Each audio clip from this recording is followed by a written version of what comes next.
প্রিয় দর্শক, সাজ্জাদ কাদিরের প্রীতি নিন, শুভেচ্ছা নিন। এই মুহূর্তে আপনাদের সামনে কথা বলতে এসে নির্বাচনের তারিখ ঘোষিত হলেই কি নির্বাচন হয়ে যাবে, এই প্রসঙ্গটি নিয়ে আপনাদের সামনে কথা বলবো।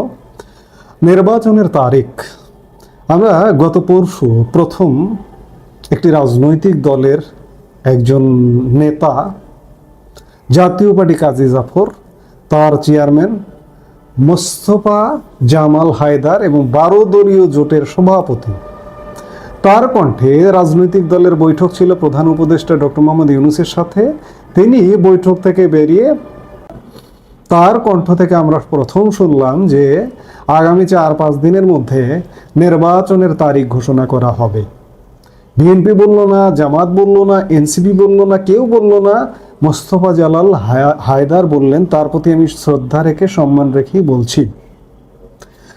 আবার আজকে আইন শৃঙ্খলা পরিস্থিতি নিয়ে, নির্বাচনকালীন আইন শৃঙ্খলা পরিস্থিতি নিয়ে প্রধান উপদেষ্টা আইন শৃঙ্খলা বাহিনীর প্রধানদের সাথে বৈঠক করেছেন। সেই বৈঠক থেকে বেরিয়ে প্রধান উপদেষ্টার প্রেস সচিব বলেছেন নির্বাচনকালীন সময়ে কি কি ঘটবে। 60,000 সেনা সদস্য দায়িত্বে থাকবেন। সেপ্টেম্বর মাস থেকে 1.5 লক্ষ পুলিশকে নির্বাচন উপলক্ষে প্রশিক্ষণ দেওয়া হবে। অর্থাৎ গত 2 দিনের কর্মকাণ্ডে মনে হচ্ছে নির্বাচন ঘনিয়ে এলো, কিন্তু আসলে কি নির্বাচনের তারিখ কিংবা তফসিল ঘোষিত হলেই কি নির্বাচনটি হয়ে যাবে? আরেকটি বিষয় যে প্রধান উপদেষ্টা ডক্টর মোহাম্মদ ইউনূস এই কয়েকদিনের রাজনৈতিক দলের বৈঠকের সাথেও একটি কথা বলেছেন যে যখনই আমরা নির্বাচনমুখী হই, নির্বাচনের দিকে যাই, ঠিক তখনই পুরনো ফ্যাসিস্ট বিগত সরকার নির্বাচনে বাধা হয়ে দাঁড়াচ্ছে। এটি কি সত্য? আপনারা কি মনে করেন?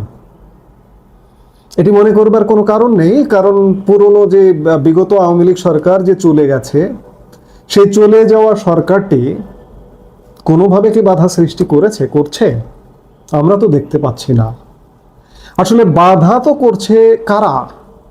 সরকারের সাথে অন্ততপক্ষে 2টি গ্রুপ, 2টি রাজনৈতিক দল, তাদের শেকড় যদিও বা একই জায়গা বাঁধা।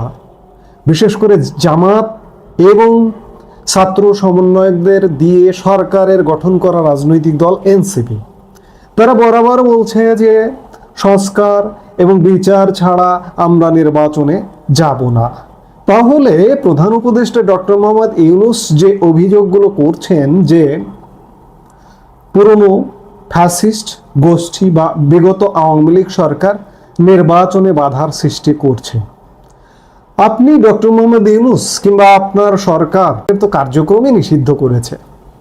তারা তো কাজই করতে পারছে না, তারা কিভাবে বাধার সৃষ্টি করবে? সেই জায়গায় আসলে তারা বাধার সৃষ্টি করছে না, বাধার সৃষ্টি করছে আপনার 2 বগলে চেপে থাকা এনসিপি এবং জামাত। এখন প্রশ্ন হচ্ছে যে দেশে একটা টালমাটাল অবস্থা, ভয়ঙ্কর টালমাটাল অবস্থা। আমরা বারবার প্রত্যেকটা ভিডিওতে বলছি, আমরা ইতিবাচক কথা বলা কি ভুলে গিয়েছি? ভুলতে বসেছি। কারণ হচ্ছে কোনো ইতিবাচক ঘটনা নেই, তো বলবোটা কিভাবে? ইতিবাচক ঘটনা যখন নেই, তখন খুব স্বাভাবিকভাবেই নেতিবাচক কথাই বলতে হচ্ছে, কারণ আমাদের নেতিবাচক একটা সিচুয়েশনের মধ্যে আমরা বসবাস করছি। সেই জায়গা থেকে আমরা বারবার নেতিবাচক কথা বলছি। আমি যেটি দিয়ে শুরু করেছিলাম যে নির্বাচনের তারিখ বা তফসিল ঘোষিত হলেই কি নির্বাচনটি হয়ে যাবে? হবে না।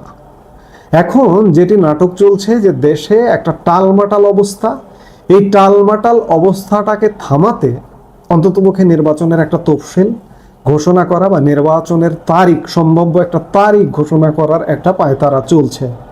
এবং এই আলোচনাও হচ্ছে যে আগে কি জুলাই সনদ হবে নাকি তার আগে নির্বাচন তারিখ ঘোষিত হবে। কেউ কেউ বলছেন যে আগে জুলাই সনদ করবে, এবং সেটি করতে পারবে কিনা এখনো পর্যন্ত ধোঁয়াশা আছে।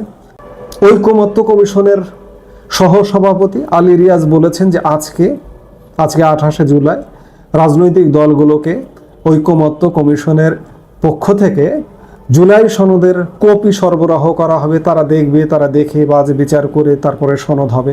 এরপরে হয়তো নির্বাচনের তারিখ বা তফসিল যেটি হোক না কেন তফসিল ঘোষিত হবে।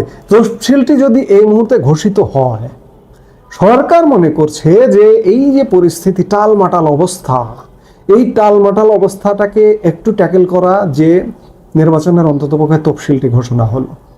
আমি বারবার বলছি যে তফসিল ঘোষণা হলে কি নির্বাচন হবে? না। আপনারা যদি একটু ইতিহাসের দিকে চলে যান, নবম জাতীয় সংসদের কথা আপনাদের নিশ্চয়ই মনে আছে।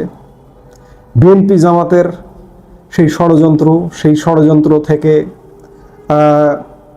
111 সরকারের আগমন, 111 সরকার থেকে ওই নির্বাচনটি, যে নবম জাতীয় সংসদ নির্বাচনটি যে 2008 সালের 29শে ডিসেম্বর অনুষ্ঠিত হয়েছিল, এই নির্বাচনটির জন্য 5 বার তফসিল ঘোষিত হয়েছিল। আমি যদি আপনাদের একটু বিস্তারিত বলি তাহলে নিশ্চয়ই মনে পড়বে।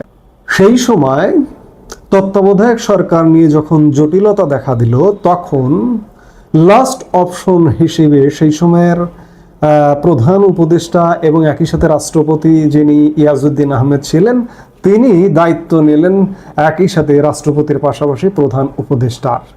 এবং সেই সময়ে আওয়ামী লীগ ও বিএনপির মধ্যে বিরোধ তৈরি হয়। রাজনৈতিক অস্থিরতার মধ্যে 2006 সালের 27শে নভেম্বর নির্বাচনী তফসিল ঘোষণা করে নির্বাচন কমিশন। খেয়াল করুন, 2006 সালের 27শে নভেম্বর ঘোষিত হয়, কিন্তু এই নবম জাতীয় সংসদটি নির্বাচন হতে 2 বছর, 2008 সালের 29শে ডিসেম্বর অবশেষে নির্বাচনটি হয়। অর্থাৎ 2 বছর নানা রকম দুর্ঘটনা ঘটে গিয়েছিল। 2006 সালের 27শে নভেম্বর যে তফসিলটি ঘোষিত হয়েছিল, ভোট গ্রহণের তারিখ তাতে ছিল 2007 সালের 21শে জানুয়ারি। এরপরে নানা দুর্ঘটনা ঘটে। 111-এর মঈনুদ্দিন ফখরুদ্দিনের তত্ত্বাবধায়ক সরকার আসে, মঈনুদ্দিন অর্থাৎ সেনা সমর্থিত তত্ত্বাবধায়ক সরকার আসে। এরপরে ফখরুদ্দিন সরকার আসার পরেও কয়েক ধাপে, অর্থাৎ টোটাল 5 বার তফসিল ঘোষিত হয়েছিল। আজকে যদি আপনি আজকের সময়টা যদি চিন্তা করেন, 2006 থেকে 8 সালের চেয়ে আজকের পরিস্থিতি কিন্তু অনেকটা ভয়াবহ। 2006 ওই সময়ের যে বিএনপি জামাত ক্ষমতায় ছিল, তারা দেশে ছিল, তারা রাজনীতি করতে পেরেছে। আওয়ামী লীগ ছিল, অন্যান্য দল ছিল, সব দল মিলে তখন কিন্তু রাজনীতি করবার একটা নানা রকম বাধা এসেছিল। মঈনুদ্দিন ফখরুদ্দিন সরকার সংস্কারের ব্যবস্থা করেছিল, সংস্কার করতে চেয়েছিল, -2 ফর্মুলা নিয়েছিল, অনেক কিছু নিয়েছিল, কিন্তু অন্ততপক্ষে রাজনৈতিক দলগুলো দেশে ছিল, নেতারা দেশে ছিল, রাজনৈতিক কর্মকাণ্ড ছিল, কেউ কেউ জেলে ছিল, কিন্তু তখন একটা রাজনীতি ছিল। কিন্তু এখন কি আছে? এখন তো তার থেকে যোজন যোজন দূরের ভয়াবহ পরিস্থিতি। প্রধান বড় দল নির্বাচনে আওয়ামী লীগ, আছে বিএনপি, আর অন্যান্য যে রাজনৈতিক দল তারা আছে। প্রধান বড় দল আওয়ামী লীগকে বাদ দিয়ে কি একটা নির্বাচন হয়ে যাবে? আপনি কি মনে করেন? অসম্ভব। অর্থাৎ আমি যেটি বলতে চাইছি যে নির্বাচনে এই যে এখনকার যে যুদ্ধ অবস্থা, একটা যুদ্ধ খেলা চলছে দেশে, এই যুদ্ধ খেলাটা থামানোর জন্য সরকার চাইছে একটা নির্বাচনের তারিখ বা একটা নির্বাচনের তফসিল ঘোষণা করতে। ভাবছে তফসিল ঘোষণাটা করলে ঠান্ডা হয়ে যাবে, কিন্তু না, ঠান্ডা হবে না। পরিস্থিতি আরো জটিল হবে, জটিল থেকে জটিলতর হবে। এবং এবার ত্রয়োদশ জাতীয় সংসদ নির্বাচনের তফসিল ঘোষণা কটি করতে হয় সে ব্যাপারে আমাদের কাউন্ট করতে হবে। এবং আগামী দিনে কটি সরকার আসে নির্বাচনের আগ পর্যন্ত, সেই সরকারগুলো হয়তো কাউন্ট করতে হবে। দেশের পরিস্থিতি কিন্তু সেদিকেই যাচ্ছে। কাজেই এটি ভাববার কোনো কারণ নেই যে নির্বাচনের তারিখ ঘোষণা হলো কিংবা নির্বাচনের তফসিল ঘোষিত হলো আর নির্বাচন হয়ে গেল।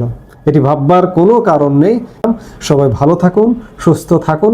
এই মুহূর্তে এখানেই বিদায় নিচ্ছি।